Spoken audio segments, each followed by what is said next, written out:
E eu tô aqui hoje para nossa 12ª live, o nosso 12º programa. E hoje eu tô aqui com a Dani Martins, que é psicóloga e também consteladora, também trabalha com constelações familiares. E nós estamos aqui hoje para a gente bater um papo sobre, numa extensão daquilo que a gente conversou no último programa, né? Sobre esse tomar pai e mãe, sobre o adultecer, para a gente entender um pouquinho de o que é que encrenca a gente nesse adultecer, o que acontece que a gente não consegue, o que a gente entende errado o nosso lugar. Então, Dani, eu vou passar um pouquinho a palavra para você se apresentar. Que bom que você está aqui hoje com a gente, bem-vinda. Obrigada, Uli, obrigada pelo convite, é uma honra estar aqui com você. Eu sou psicóloga, sou consteladora também, trabalho com constelação familiar. E é muito gostoso estar com você, é um prazer. Muito obrigada. Eu é que agradeço a sua presença, né?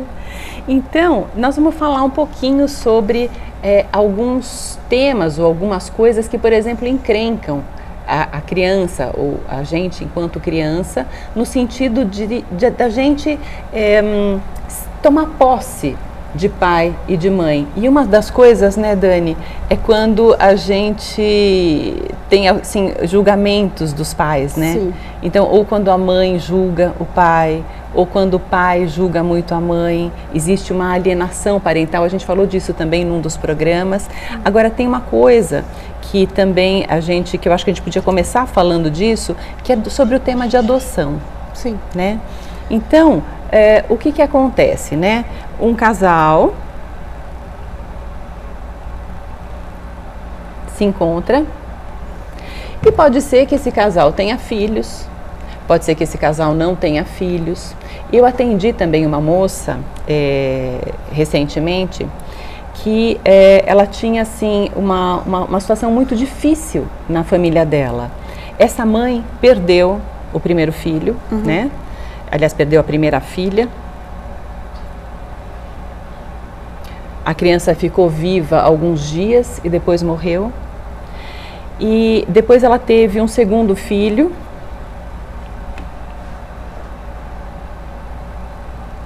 Teve ainda um terceiro filho,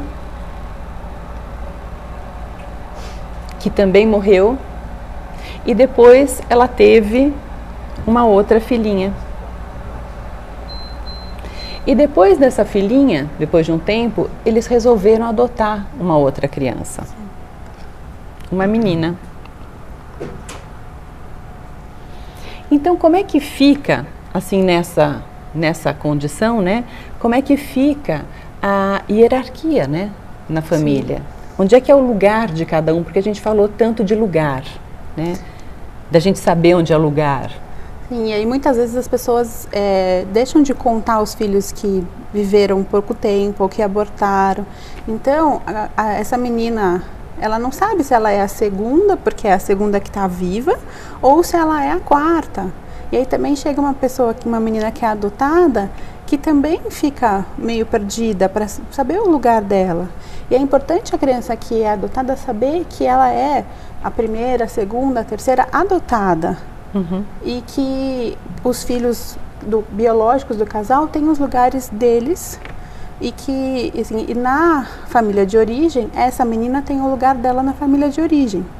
Porque não adianta a gente colocar, assim, a criança foi adotada e agora ela pertence a essa família. Mas não, quem gerou essa criança foram os pais biológicos. Então ela tem a ordem na família dela. Exatamente. Se ela é a segunda, a terceira, a primeira. Então, gente, isso é uma coisa que é tão simples e que muitas vezes encrenca tanto as famílias, né? Então, a gente dá um lugar também para esses pais biológicos dessa criança, né? Então, essa menina, essa criança, com os pais biológicos atrás dela. Por quê? Aqui nesse lugar, deixa eu tirar essa aqui daqui. Aqui neste lugar, o que a gente vê? Tem, no caso, a mulher com o marido, os filhos, quer dizer, a primeira que não viveu, o segundo filho, que é o segundo. Sim. O fato de essa menina não estar presente em vida não quer dizer que ela não aconteceu. Sim. Né? Então ela continua pertencendo a esse lugar. O segundo filho, o terceiro filho, a quarta filha e a caçula deste casal. Sim. E aqui, a primeira filha de criação deste casal. Se esse casal resolve adotar uma outra criança, também chega junto com essa criança Os pais dessa outra criança. Eles também fazem parte. E o que é muito comum e que encrenca também são os pais que adotam, eles criticam os pais que deixaram a criança. E isso é muito difícil, porque essa criança, ela é metade destes pais biológicos. Então, quando você está criticando o pai, às vezes assim, o pai é um drogadito, a mãe não podia ter largado, isso faz com que a criança, metade dela, você está criticando metade dessa criança. E muitas vezes faz com que essa criança queira seguir o destino desses pais, para falar como se fosse assim, viu, olha, meus pais não são tão ruins assim, eu vou seguir a mesma coisa para provar que o destino deles também é válido, porque todos os destinos são válidos, tudo é válido. Às vezes levam a coisas melhores, às vezes leva a vida, às vezes leva à morte, mas todos os destinos são válidos. E a gente vê que muitas vezes a fala destes pais pode ser do tipo, coitada dessa criança que não tem pai, que não tem mãe. Na verdade, essa criança tem pai e tem mãe. Sim. E muitas vezes também, mesmo em orfanatos, né? Quando essa criança, por exemplo, chega num orfanato, puxa vida, chegou uma criança abandonada, uma criança que não tem pai, uma criança que não tem mãe. Uma criança que não tem pai, uma criança que não tem mãe, ela não existe. Porque se ela está presente, se ela existe, se ela está viva, ela tem sim pai e mãe. E se não fosse essa história, exatamente essa história deste pai com esta mãe, não seria ela aqui. E quando estes pais de criação ou os dirigentes de uma instituição, eles rejeitam, eles não olham com carinho para esses pais. Por quê? Porque lembra aquilo que a gente falou também, né? Que ninguém acorda de manhã e diz, hoje eu vou dar o meu pior. E para esta criança, tanto faz. Para ela, a vida deu certo. Nem que uma camisinha tenha furado, né? Nem que seja de repente os dois estavam bêbados e se envolveram e de repente aconteceu a gravidez. Para esta criança é como se ela dissesse, uhul! Que bom que isso aconteceu. Que isso aconteceu. Que bom que aconteceu tudo errado para vocês, porque isso me deu e favoreceu a minha vida. Sim. E o que é importante lembrar também é que muitos pais fazem aborto. Uhum. E essa mãe carregou por 9 meses a criança. Mesmo que ela entregou essa criança para que outros pais pudessem criar, por 9 meses ela cuidou dessa criança. Porque a gente sempre tem a opção de abortar, de não ter a criança. Então, ela foi perfeita nestes 9 meses também. Porque poderia ter acontecido alguma coisa e ela não conseguir manter a criança. E mesmo que tenha acontecido algo muito difícil, do tipo, eu tentei abortar 3 vezes e não consegui. Sim. Ainda assim, para essa criança tudo deu certo. Sim. Tudo deu certo no sentido de que se ela se valida na vida, se ela toma e diz sim à vida, isso independe. O que aconteceu entre os pais não é da conta dela. Mas quando estes pais de criação dão um lugar para estes pais biológicos, mesmo que dizendo, puxa, também graças ao que foi difícil aqui, nós temos o elevado privilégio de poder acompanhar o casamento, o crescimento do filho de vocês. Sim. Então, quando eles têm esta consciência e permitem o caminho dessas crianças aos seus pais, ou seja, a validação dessas crianças em relação à sua origem, né, onde essas crianças podem adultecer através do sistema familiar deles, que é o único certo para eles, aí sim, essa criança vai chegar, aquilo que você falou, né, Dani? De repente a criança chega na idade da adolescência. É na adolescência que começam a aparecer as encrencas da exclusão desses pais. É na idade da adolescência que eles vão, a gente chama, é termo técnico de constelação para quem está chegando agora, né? A gente chama de, eles vão honrar a história dos pais. Então, se o pai foi um drogadicto, o que ele vai fazer? Muito provavelmente ele vai se envolver com drogas. Se o pai foi um assassino, um delinquente, sim, um ladrão, qualquer coisa, o que ele vai fazer? Inconscientemente ele tem uma pulsão de repetir a história desses pais biológicos. Por quê? Porque esses pais estão excluídos. E tudo que é excluído quer vir à luz, né? Então a gente não... Tudo, se a gente mostrar, se foi aceito esse destino dos pais, é muito difícil. Assim, eu conheço alguns casos das pessoas que adotam e falam assim, mas eu não quero que ele seja assim. Agora que ele está comigo vai ser diferente. Não, ele não vai ser diferente, ele não precisa. Ele pode seguir a vida dos pais, porque ele recebeu a força dos pais. A gente tem uma história que eu acho bem bonitinha, que fala quando a gente tem uma macieira e uma árvore de peras. Se a gente tirar uma pera e colocar na macieira, não adianta, a pera não vai crescer na macieira, porque ela só cresce na árvore de peras. Então, tudo que ele recebeu, todas as coisas boas vieram da família de origem. Então, mesmo com certeza, teve pessoas muito boas que levaram a vida adiante até aquela criança. Ela pode pegar algumas coisas que não são tão boas para ela e também pode pegar muitas coisas boas, uma história de muita força da família, porque para chegar até aqui tem que ter muita força, né? E tem muita história. Nós somos, se a gente for pensar, nós somos o sucesso, representantes do sucesso da nossa família. Quanta gente, né? Os nossos antepassados, todos deram certo. Se um deles tivesse morrido, desde o tempo, se a gente for pensar metaforicamente de Adão e Eva, se um deles tivesse morrido, a gente não estava aqui, a gente não estava aqui. E aí você falou essa coisa da macieira e do... Eu achei muito legal esse exemplo. Então, se os pais de criação vão lá e eles regam o pé de... Cuidam do pé de pera. Né? Se eles regam este pé, aí sim a criança pode se desenvolver. Sim. É como se fosse um olhar amoroso destes pais de criação em relação à origem, como se eles, assim, esse respeito a essa origem. E quando eles respeitam, por exemplo, eles regam esse pé de pera, né? Essas crianças, essas perinhas, vão poder dizer sim e serem agradecidas, vão poder ser agradecidas a esse trato, a essa rega, sim, a esse carinho. Esse cuidado, e aí sim eles vão poder fazer diferente. Porque quando uma criança chega num sistema familiar que não é o dela, né, de origem, é uma família de criação, qual que é o lugar dela? Ela tem 2 sistemas familiares.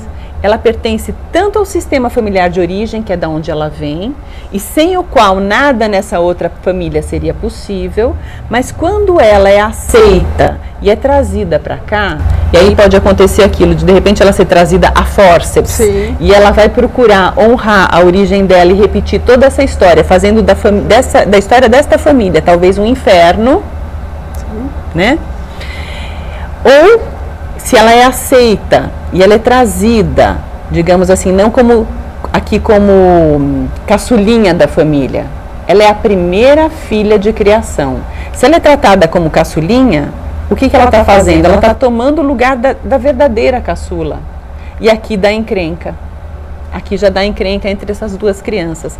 Mas quando ela é vista com toda a história dela e aceita com toda a história dela, o que ela pode fazer? Ela pode optar por repetir a história desta origem dela ou por dar um upgrade na vida dela. E de repente ela pode, deste lugar, aceitar tudo de bom que ela recebe dessa família. E aqui nós estamos falando em epigenética, que é justamente essa influência que não é de DNA, mas é do ambiente, é daquilo que é favorecido e dado de presente para essa criança, e ela só se autoriza a dizer sim quando ela se vê respeitada na sua própria história. E tem uma outra coisa importante, muitas vezes os pais adotivos de criação querem assumir o lugar de pais da criança, pais biológicos. E aí quando eles querem assumir o lugar de pais biológicos, toda a raiva e tristeza que essa criança tem de ter sido abandonada, largada, ela projeta nos pais de criação.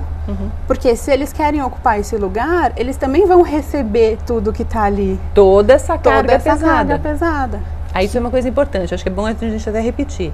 Eu não sei se vocês entenderam isso, mas isso é de absoluta importância, o que a Dani falou agora. Que estes pais aqui, se eles querem se colocar no lugar destes, o que eles estão fazendo? Este lugar já não deu certo. Estes pais, por algum motivo, abandonaram essa criança. E o que a criança sente?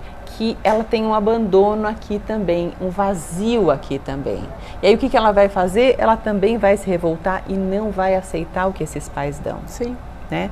Então isso é uma coisa super importante. Então, e muitas vezes também, né, Dani, o que o Bert Hellinger fala de adoções levianas. Sim. Nesse caso é uma dessas, quando estes pais aqui, não é o caso aqui, mas quando, por exemplo, um casal não pode ter filhos, né? Então, o que pode acontecer? Eles adotam uma criança para suprir uma falta, para tapar um buraco. E muitas vezes querem até um bebê para que ninguém saiba, para a criança até que ache que é filho deles mesmo. E ainda criam um segredo nisso. Além da adoção, ainda gera um segredo. Uhum. E gera mais encrencas para essa criança, porque ela vai se sentir não pertencente, mas ela nunca vai saber o que aconteceu. Uhum. Tem alguns pais até que mudam o nome. A criança tem um nome e aí quando ela é adotada, eles mudam até o nome da criança para que não tenha mais vínculo nenhum. Uhum. E isso, então, eu vou até colocar aqui uma outra situação. A gente imaginar uma mulher, né, e aqui um outro homem, e eles adotam essa criança. Então essa criança vem como o primeiro filho, do jeitinho que a Dani está falando, né? Então eles fazem adoção e tem alguns ainda, não sei se isso é possível ainda hoje, mas onde a criança entra com os papéis como se ela fosse filho legítimo desse casal. Na justiça não é muito legítimo, não dá mas certo, por debaixo mas do por baixo do pano ainda antigamente tinha muito isso, né? Hoje eu acho que não sei. Ainda consegue, né? Uhum. Mas... Aí eu já não tenho conhecimento. Mas digamos assim, então essa criança é a primeira criança de criação, mas ela está sendo considerada como a primeira biológica. Eles tomaram posse dessa criança. E aí, o que acontece muitas vezes, a mulher parece que desencana, que ela fica tranquila, né? Sim. Ela fala, nossa, agora eu me realizei, agora eu sou mãe dessa criança, eu estou super feliz, ela relaxa, deixa de se preocupar se ela vai engravidar ou não. E aí o que acontece muitas vezes? Ela se vê grávida. Sim. De repente ela fala, nossa, agora que eu não preciso mais estar grávida, porque eu me supri na minha necessidade de ser mãe, agora eu me vejo grávida. E aí nasce uma criança, que ela vai chamar de segunda criança, né? Ela vai chamar de segunda criança, segundo filho. E isso já encrencou esses dois. Já encrencou. Porque, na verdade, esta criança é a primeira criança de criação. E esta criança é a primeira criança biológica. Só que essa criança, ela é mais velha. A menina aqui é mais velha. E o menino é o mais novo. Então, o que acontece? A vida desses dois não flui. Porque às vezes ele não acha o lugar dele. Ele não acha o lugar dele. Porque ele acha que ele é o segundo, mas na verdade ele é o primeiro. E ela não acha o lugar dela, porque ela foi colocada a fórceps num lugar que não é o dela, né? Porque aqui nós temos também atrás dela os pais biológicos dela, né? Então essa é uma situação onde essa família está encrencada, ela se encrenca sem querer. E é isso que a gente também vê, né, nesse trabalho, que a gente vê que tudo acontece por amor. Seja um amor deslocado, um amor mal entendido. De novo, gente, não tem certo nem errado, não tem bom nem mal, tem aquilo que é possível. Dado o quê? Dado o meu grau de consciência, dado aquilo que eu entendo como bom naquele momento. Porque se os pais soubessem o que eles estão fazendo com esse filho e com essa menina, eles fariam diferente. Sim. Né? Então, qual é o lugar correto? O lugar bom aqui é este lugar aqui, onde essa segunda criança mais nova tem o lugar dela de direito, o lugar de primeiro filho biológico deste casal, e esta menina tem o lugar de primeira filha de criação deste casal e filha biológica deste outro casal aqui. Sim. E o que acontece, tem acontecido muito, a gente vê até autores famosos adotando crianças de outros países. Também é um tema muito legal. Então conta um pouquinho, Dani. E eles, além de tirar a criança dos pais, eles tiram as crianças da cultura. E muitas vezes, mesmo que seja um destino difícil, as crianças fariam tudo para estar naquela vida difícil. E às vezes elas têm tudo, mas elas sempre sentem que não é suficiente, ou elas não acham que é justo elas terem tanta coisa. E os irmãos, morando em países diferentes, não têm. E aí a criança não consegue ir para frente. Tem até um caso da Singley que conta, e ela conta isso, né, de um menino que não conseguia. Ele veio de Singapura, né? E aí ele não conseguia ir para frente. E ela pediu para ele colocar a família dele, né? Vamos colocar aqui essa família dele. Então ela pediu para ele colocar o pai e a mãe, sim, né? Então ele colocou a mãe e colocou o pai, né? E aí ela perguntou, porque ela já sabia que ele era adotado, e aí ela perguntou para ele, mas esses são os seus pais biológicos? Ele falou, como assim, meus pais biológicos? Não, esses são os meus pais aqui de criação, são meus pais, os pais que me criam.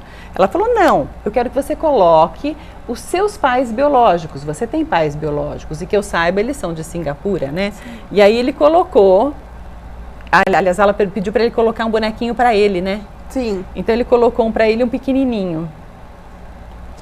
E aí ele colocou para os pais dele, vou tirar até daqui para dar para enxergar. Ele colocou de costas para ele o pai, a mãe. Ele tinha 8 irmãos, é isso? Eram vários irmãos. Eram muitos irmãos, né?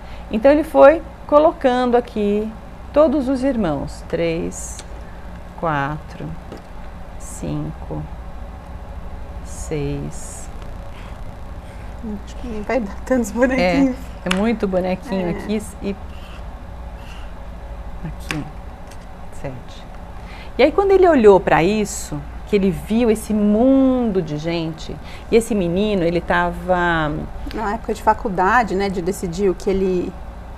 Esse caso que eu lembro, ele estava assim, colocando em risco já a família, né? Esse casal já tinha se separado, quer dizer, esse menino, ele estava assim, ele era um delinquente mesmo. Ele já tinha feito pequenos roubos, pequenos furtos, né? E ele estava, esse pai dele era, se não me engano, um advogado muito famoso, renomado na região dele, onde ele morava.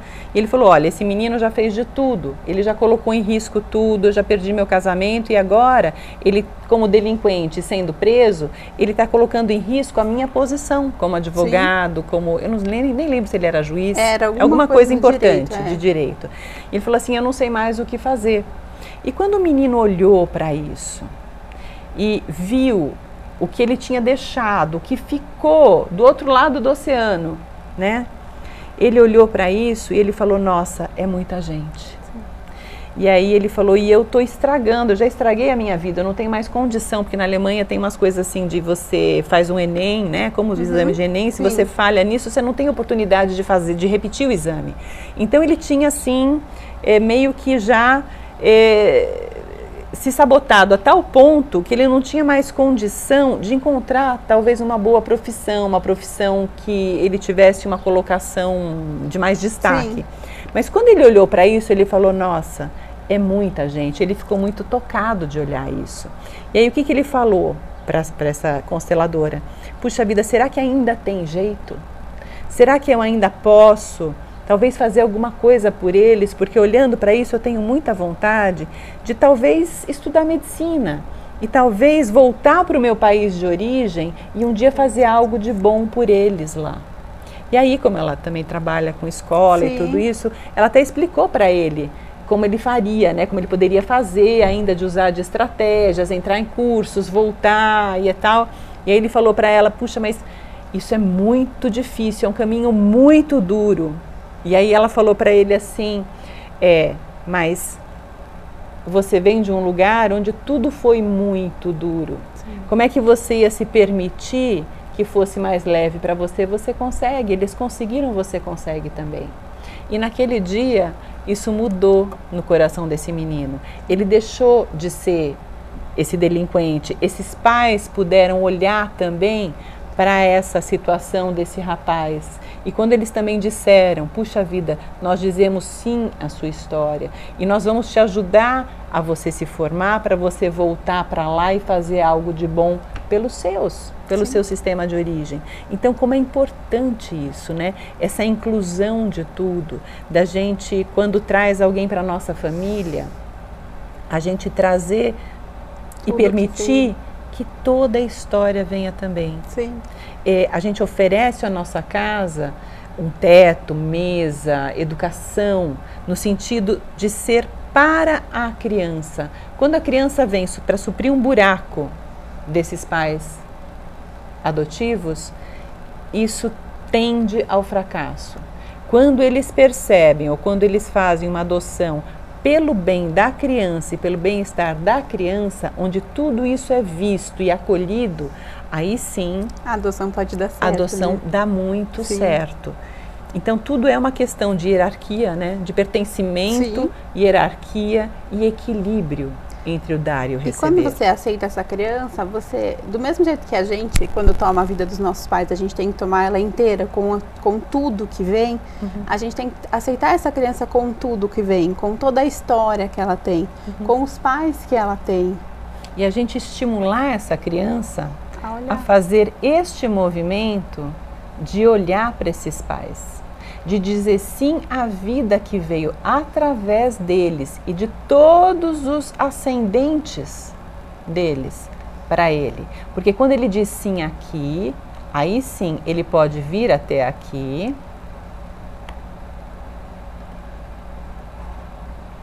e dizer sim a tudo que ele recebeu aqui. Quando ele se vê respeitado na origem dele, dá tudo certo. Sim. Né? E isso é muito lindo, né? Porque a gente vê que tudo são histórias de amor. Sim. Então também a importância da gente não julgar, né? Da gente olhar para essa história e imaginar, puxa, essa criança está aqui porque ela tem pai e mãe. Ela não é saco vazio. E muitas vezes a gente tem dó dessas crianças, né? Tem pena, ai, coitado. Mesmo assim, essa história de falar, ela não tem pai nem mãe. E a gente não enxerga a força que tem o destino dessa criança. A força que tem, é muito difícil tudo que ela teve. Ela foi abandonada e ela conseguiu um pouco. Então a gente não tem que ter dó da vida das pessoas. O destino difícil faz as pessoas mais fortes do que a gente. Quando a gente tem um destino fácil, a gente não precisa ter força. De repente a gente acomoda, né? Acomoda e deixa a vida acontecer. Bem, e aí eu vou continuando. Mas se eu tenho um destino difícil, eu preciso ter força. Como o menino de Singapura, ele tem que ter muita força para conseguir. Porque é tudo tão difícil que você tem que ter mais força do que uma pessoa que tem uma família, aquela família doriana que a gente fala, que tem tudo certinho. Aí você está acomodada, vai continuar as mesmas coisas. A gente fala que às vezes, se eu olhasse o destino dessa criança que foi abandonada num lugar, será que eu teria tanta força para passar por isso? Às vezes eu não sei se eu conseguiria. Então eu olho para a força dela, não olho para ela como se ela fosse digna de dó. Porque é muitas coisas. E quando eu tenho dó, eu tiro todo o passado, toda a força do passado que veio dela. Então eu tenho que olhar para tudo. E quando eu tenho dó, esse sentimento de dó, ele não é um sentimento que respeita. Sim. Né? Ele tira a força, ele faz do outro um carente e ele faz do outro uma vítima. E aí a gente até conversou, né, nas primeiras lives, como é que acontece isso, né? Se uma criança nasce no sistema familiar que nasce, ela também nasce por ressonância mórfica. Lembra que a gente falou dos campos mórficos, né? Então, se vocês não sabem do que a gente está falando agora, vocês assistem as outras lives, né? Tem os outros vídeos. Mas é mais ou menos assim. Se eu vibro limalha de ferro, eu vou me sentir atraída pelo ímã. E da mesma forma, essa criança, ela nasce no lugar certo para ela. E quando eu faço dela uma vítima, o que eu faço? Eu também condeno essa criança ou condeno esta família a uma posição não digna. E aí, como ela está sendo desrespeitada, ela também não me respeita. E começam os conflitos. Que são muito comuns, né? Que são muito comuns. Então a gente acha que o governo tem que salvar, a gente acha que alguém tem que fazer alguma coisa, mas não, quando cada um fica com a sua parte na responsabilidade, aí sim é que é leve para cada um. Porque se eu olho para essa história e eu dou de repente condições para que vá para frente, né? Que é educação, sim, infraestrutura, basicamente educação em vários níveis, mesmo que seja saúde, porque tudo é educação, tudo é ampliação de consciência, tudo é conhecimento, fornecimento desse conhecimento, troca. Para quê? Para que todos possam viver com dignidade, dentro do seu potencial possível. E aí tudo dá certo, né? Porque quando existe essa tutela, né, eu preciso cuidar porque o outro não tem condição. O que eu crio? Dependentes. Sim. Né? Dependentes, carentes e que depois vão se revoltar contra mim. Claro. Por quê? Porque eu não respeitei, porque eu não olhei na força, porque eu tirei a força. Porque eu achei que eu que tinha que cuidar, botei no colo. Né? E não é esse o nosso lugar. É de respeitar o outro no seu processo, vida. Sim, na sua força. Na sua força, no seu lugar. Dá para cada um o seu lugar. E aí também tem uma coisa importante, né? Para os terapeutas agora, né? Que é essa coisa de, muitas vezes, as pessoas dizerem que existem terapeutas que acabam adoecendo nesse trabalho, né? Que a gente ouve falar, teve uma dúvida também no Face, que uma pessoa me perguntou, falou, puxa vida, eu fiz um curso de constelação, mas eu não tenho muita coragem ainda de trabalhar com constelação familiar no meu consultório, porque eu estou ouvindo que existem alguns terapeutas que estão adoecendo, né? E por que acontece esse adoecimento? Porque a gente se coloca no lugar errado. Quantos terapeutas querem ajudar? Sim. Né? E o ajudar, digamos assim, que está no lugar certo, é aquele de onde você, do lado de fora, acompanha o processo do outro, mas você não faz por ele, você não coloca o outro no colo, você estimula, você amplia um olhar para que ele vá. Você mostra que a pessoa é capaz, para o lugar certo. E se você, quando muitos terapeutas, eles entram e querem fazer tudo para o cliente, e querem salvar, às vezes entrar no lugar de pai e mãe do cliente, e aí eles vão adoecer, porque a vida vai cobrar, porque a gente não pode ocupar o lugar de ninguém, a vida cobra da gente. E aí entra de novo naquilo que você falou da projeção, né? Às vezes um terapeuta, se ele também não se trabalhou nesse ponto, ele projeta no cliente aquilo que ele quer fazer pelo sistema familiar dele. Então ele salva ou quer salvar o cliente como se ele quisesse salvar o próprio sistema familiar dele. Sim. E aí acontece uma outra coisa, que ele acaba usando o cliente para resolver uma questão própria. E às vezes fica até bravo com o cliente, porque ele não está evoluindo, porque ele não está conseguindo. Cada um tem o seu tempo, e a gente tem que respeitar o tempo do cliente, independente do tempo que for. E a constelação familiar, apesar dela ser um método de terapia breve, né? E aí vocês podem até assistir as outras lives para entender como é que funciona isso, né? Porque tem umas que falam bem detalhado como é que funciona, mas muitas vezes a pessoa fala, puxa, a constelação faz um milagre. Não, a constelação ela não é milagreira. Sim. A constelação não faz um milagre. Quem faz o milagre é o cliente para si mesmo, se ele se permitir entrar em contato, entender o que aconteceu e deixar isso com quem de direito, né?